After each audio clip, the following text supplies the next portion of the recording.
Dr. Kaushi Kanenkege from the University of Minnesota. Kaushi is an alumni and former researcher here at the university in the Center for Animal Health and Food Safety. She's currently a consultant at the World Health Organization. Her research involves spatial epidemiology and One Health solutions. So we talked about individual assessments with Annette's work. Now we'll talk about more of the ecological studies, and Kaushi will outline the pros and cons of that. Thank you, Heather. Can you hear me at the back? Yes?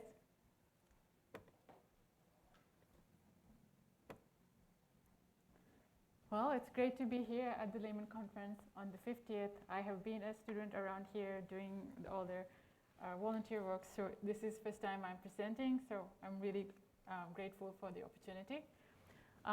The previous two talks gave you a good idea about the kind of publications that are related to swine farms and the environment and public health side, and how that point of view comes from environmentalist and public health side.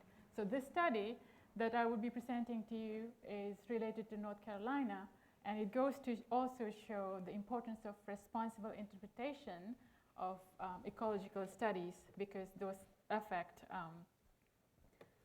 human health as well as the agriculture alike. This was related to a 2018 publication that was done by the Duke University, which caused a lot of media and public attention because, like the post you see here, the associations that the researchers found out claimed pretty much that if you live next to a swine farm, you are likely to get diseases and mortalities at a higher risk than if you're living outside. So to answer that question is really, really challenging, especially using an ecological approach, because that's pretty much, like Dr. O'Connor said, trying to answer the question, if these people were living in a different location, or if the farms were not there, would they still have that same condition?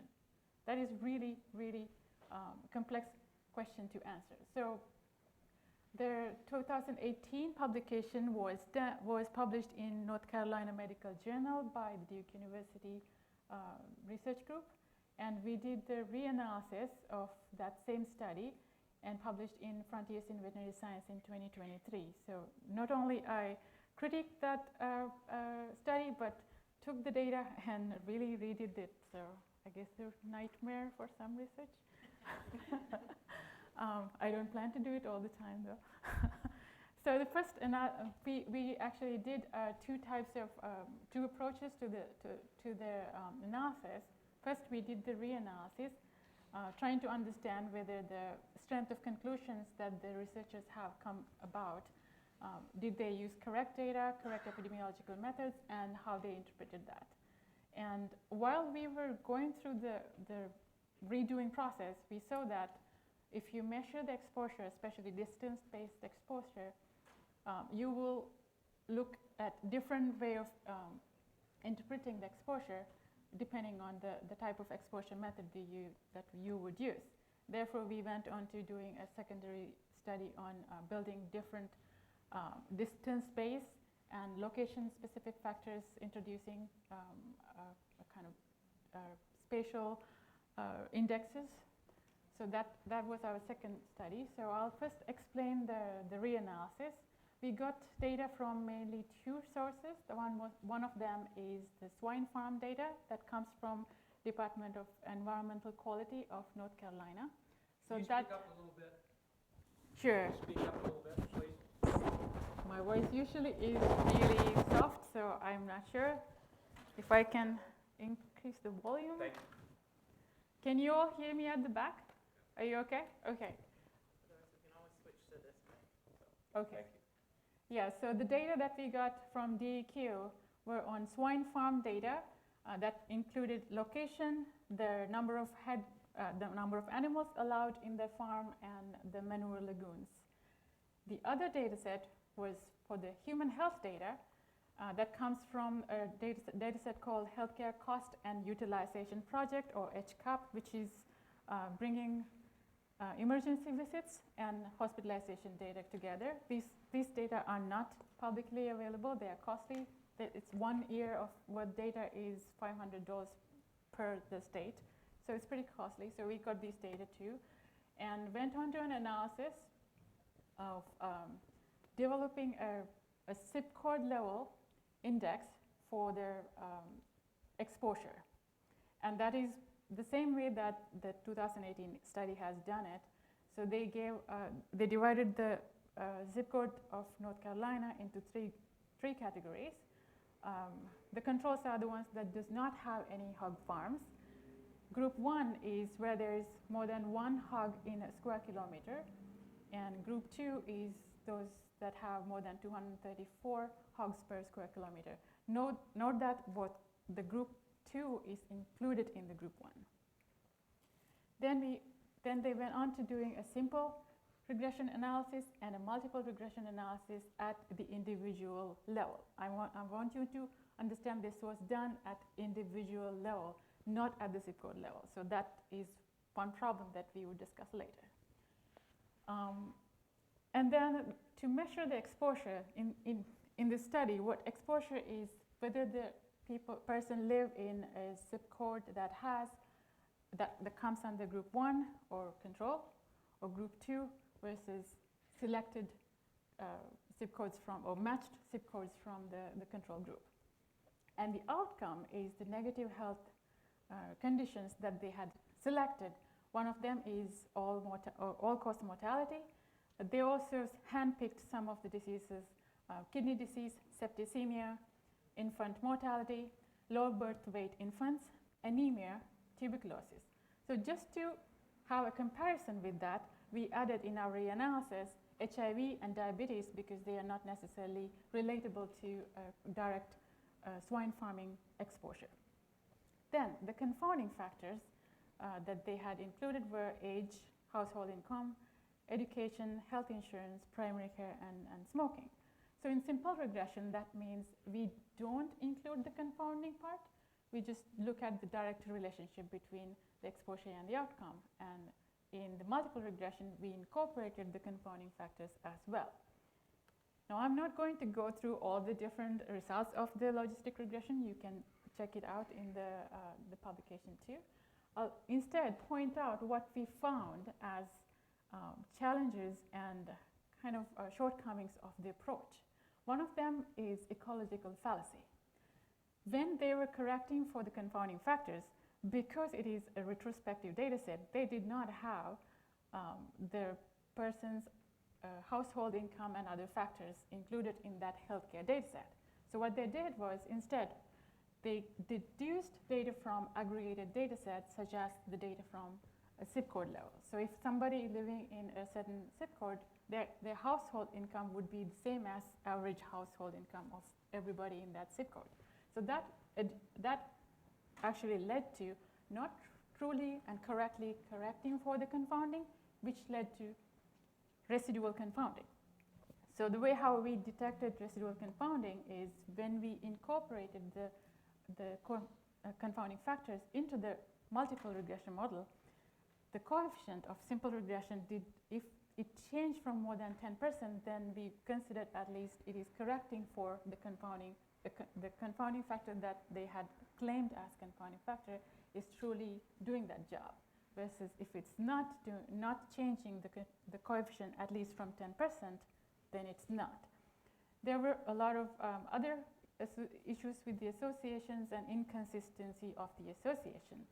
The association were measured as odds ratio, whether it's greater than 1 or less than 1, and based on frequent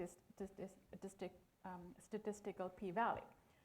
So when we looked at the direction of the associations, of the 52 comparisons that are comparable between the old study, which is the 2018 study, and the new study, in the previous study, they had seen 41 of the 52 associations. So clearly 80% of the associations to be significantly having a significant statistical value and having more than 1 odds ratio.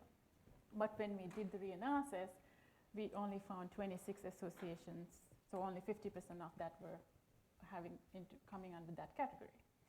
Then when we also divided the data into two. So 2007 through 2014 was the previous time period, and then we repeated that for the new time period, which was not included in 2018 study, but we included this part to see if between the two time periods does that change, and it was drastically different, and also that goes into showing the inconsistency of showing this kind of associations related to diseases and the exposure. They had handpicked diseases that are claiming to have been looking into previous literature. So it would be one or two studies that would claim anemia is related to living next to a swine farm, and kidney diseases, TB, low birth weight, and so on and so forth. If you think of TB, for example, human TB is caused by Mycobacterium tuberculosis. Zoonotic TB often is by Mycobacterium bovis. Zoonotic TB by swine is very, very rare cases. So that is another reason why we were surprised to see why TB was even a choice. And when we looked into HIV and diabetes, these communities had higher odds ratios of having these conditions as well in the data set. And overestimation of exposure was another issue we saw. So not only they had used the hog density per square kilometer index, they had also developed another index called disk analysis. In this disk analysis, they are in their equation, they are using the number of hogs in the farm and multiply that by number of people in the zip code. So you're actually adding a weight to the zip code based on how many people living in that zip code and make that risk much bigger. But if you look at if you think it is the exposure, you only have to look into the swine side and not the people. If you add people in, you're actually adding an unnecessary weight, because having more people actually introduce more complications, more buildings, more housing, and more complications to the exposure. So that's not necessarily showing what is swine exposure is. So there was that issue of another index of overexposure. So our conclusion from the reanalysis, other than finding all these issues, were that if you interpret this type of data and claim that mortalities and health conditions, if you live next to a swine farm, is going to be bad, that study did not help to analyze the hypothesis. And remember that I said that this study was done at individual level and not at the zip code level. So that is a major issue of that. They're interpreting the results as if they were done at the zip code level, but actually it was individual level study. So while we were doing the study, because we saw that some of the exposure indexes could be improved, and therefore we can introduce a new index that can be compared with the CDC's environmental and social vulnerability indexes, such as the Environmental Justice Index, which is EJI, and then Social Vulnerability Index, SVI. So because of that, we end up bringing data to develop spatial indexes. So we brought data from the DEQ for swine farms, residential housing locations, that is coming from North Carolina has this good GIS database called NC1Map, so they had that housing data, and the CDC's indexes from CDC website. And we did an analysis by developing 3 different indexes and did a correlation analysis to understand how the newly developed indexes are related to the CDC's index. Remember that this is distance-based exposure. And then we are introducing 3 different ways of measuring the distance-based exposure. One of them is distance from one farm, how many houses are there within 1 mile of a radius. So for each different census tract, we are counting per each farm how many houses are there, and then for the census tract, we are getting the cumulative number of how many houses are within 1 mile from any farm. And the other one is what we call co-kriging, which is a geostatistical technique. You can think of it as drawing lines between mountains. So if one mountain would be a farm that has 2,000 animals and 2 manure lagoons that would have a certain height, and another farm that is close by also have 2,000 animals and 2 manure lagoons would have the same height. So you're pretty much connecting those lines together to create one risk layer. So this is a constant layer on geospatial wise. If you have taller, that means more animals and more manure lagoons are there. Shorter means the opposite. Then the other one is the more easier one, the hog density per square kilometer per census tract. Now you can see the differences when you measure the distance-based exposure in different ways. You will have 3 different pictures. If you want to prove some point of exposure and you know that this is where I want to tell the story, you can use different ways of measurement. There's no one way of measuring the exposure, like Dr. O'Connor as well mentioned before. Now, before I go into the correlation between CDC's indexes, I wanted to just bring out what they are. Social vulnerability index is mostly on demographic side, so the household incomes and minority status and all that is captured in that index.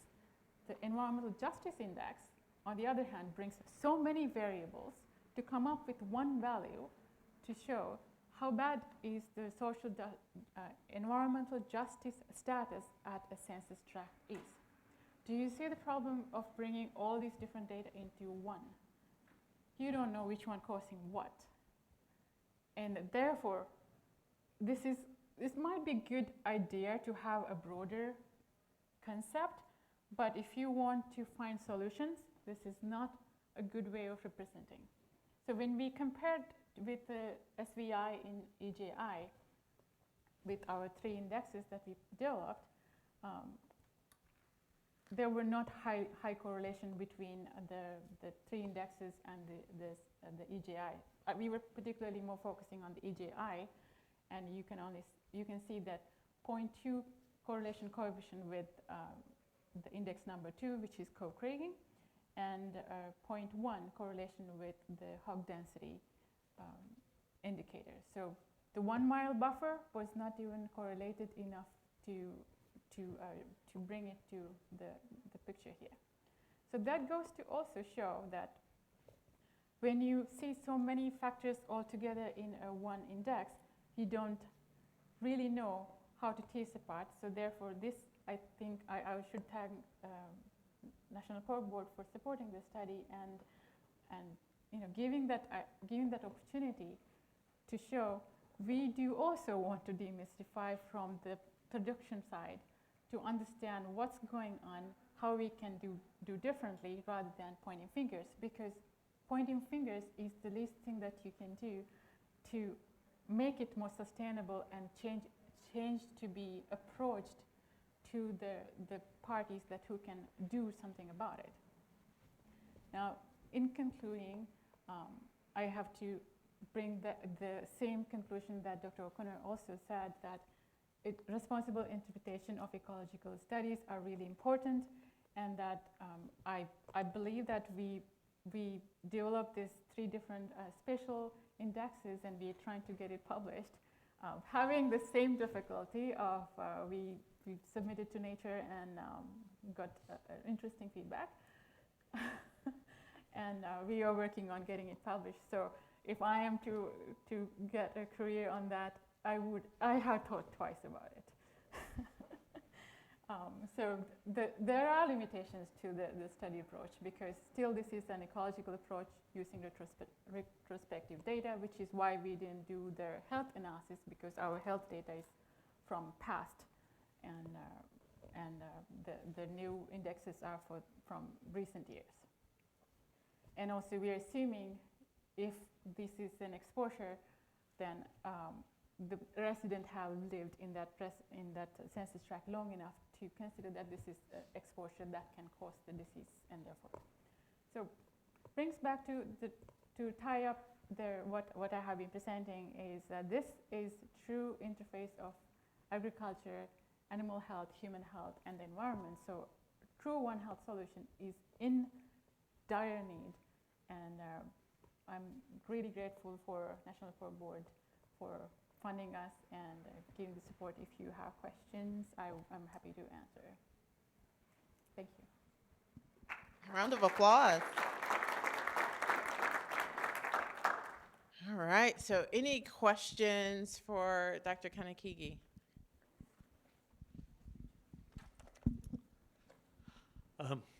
Thanks for the presentation. And the question I have was really the one I was always thinking of asking Annette. I've sort of been around this literature for a little while, including my time in North Carolina, and both of you have commented on the difficulty you're having in getting what appears to be pretty rigorous work published. On the other side of the coin, I've used many studies from eminent organizations like Hopkins and North Carolina State and Duke, which have had published egregiously bad epidemiological studies in this area, to the extent that I've used them for epidemiologic teaching for vet students who can see the flaws in them, but somehow they've been peer reviewed. So the thing I'd like you to comment on, you or Annette, is really what can be done about stemming the flow of extremely bad literature that seems to sail through peer-reviewed in some of the review in some of these literature. If it's pointing in the finger in the appropriate direction, whereas the difficulty in getting what I see often much more rigorously done work that either comes up with a null or comes up with uncertainty. But that bias in the ease of publication of things, I'm interested in your commenting on that. Yeah, thank you for the question. Yes. So I think that one of the difficulties that we are finding is when you submit this kind of a publication to a review process in an environmental journal, the reviewers are very selected group. So it's not broad enough to see the problem from all these different perspectives. So I think that's one thing that we have to really voice if you have this kind of study done. Bring all the stakeholders together to actually do a true review. That's one. And I think Dr. O'Connor can also add something. Actually, I think we are making progress, Peter, right? So recently, like we wrote our publication in 2017 where we said all this prevalence research is a waste of time. And it was pretty poorly really received. But in truth, we're now getting studies on incidence, right? So I hate to say it, but science is pretty self-correcting, and it just takes a long time. And I do think that science is self-correcting. I do think it's up to us to say that some studies are past their use by date and they were hypothesis generating and we're moving on. But it's slow and steady, but it's not easy. It is not easy work. Like the one we're just trying to get through on the confounding question, I think it's going to be another 5 years before we really see that change. Right. And we have to be willing to sort of say some of those studies aren't valid, and there are researchers who disagree with us. So nothing we can do. But I think I'm seeing progress. And again, I think the National Pork Board has done a great job of supporting this kind of work. Right?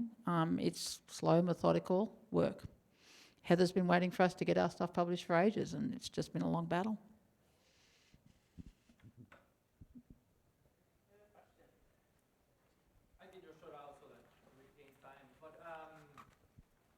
Familiar, any of you, is the burden of proof is a methodology that is supposed to be helping to raise over these challenges, and what are you know about it, and is it useful? I cannot say that I'm familiar with. Can you please repeat the terminology? It's called the burden of proof, and I've seen, I think, University of Washington work through that, and has been thought out to be useful, but I'm not sure whether it is. interesting, but no, I'm not I think familiar. one really big problem that we might have, which is going to take a massive change, is that science is very geared towards a positive p-value, right? And if we do believe that there is no association, you are never going to be able to show statistically that there is no association. It requires a complete rethink of how we present results. You have to present the effect size, the odds ratio of 1, and the narrowness of that. And we're working on it, but this obsession that science has with the p-value in observational studies is a disaster for us, right? So that's a bit sciencey for many, but it's a problem that we have. We need to talk about not whether it's statistically significant. We need to talk about whether the odds ratio is 1 or 1.5 or 0.5. Right? That's where we need to be going. That's the only way we're going to be able to help people understand that, because everyone else is going to be saying this is statistically significant, and if there's no effect, we are never going to be able to say that.